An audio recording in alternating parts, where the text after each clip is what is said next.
ஏழை பாட்டியின் இட்லி கடை வியாபாரம். ஒரு கிராமத்தில்.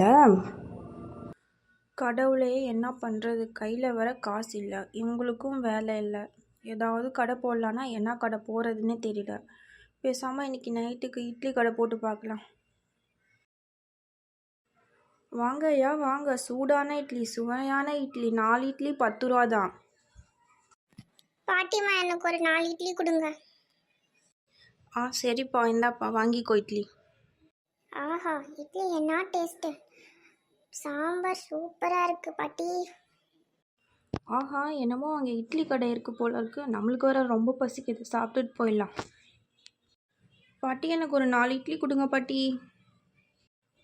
சரிம்மா, டெய்லியும் இங்கே வந்து சாப்பிடுமா. நான் கஷ்டத்தில் தான் கடையே போட்டிருக்கேன். எங்கள் வீட்லேயும் யாரும் வேலைக்கு போகிறதில்ல. இதை நம்பி தான் நான் இருக்கேன். கொஞ்சம் போய் எல்லாருக்கிட்டேயும் சொல்லுமா, நான் இங்கே இட்லி கடை போட்டிருக்கேனே. சரி பாட்டி, சொல்கிறேன் போய்ண்ணா. ஆஹா, இட்லி சூப்பராக இருக்குது பாட்டி. சாம்பாரும் நல்லா இருக்குது. நான் டெய்லியும் உங்ககிட்டயே சாப்பிட்றேன் பாட்டி. சரி பாட்டி, நான் வரேன் பாட்டி. ஓஹோ, இந்த பாட்டி இங்கே தான் கடை போட்டிருக்காங்களா? நாளைக்கு நான் இங்கே கடை போடுறேன். அவங்கள விட நான் கம்மியாக விற்கிறேன்.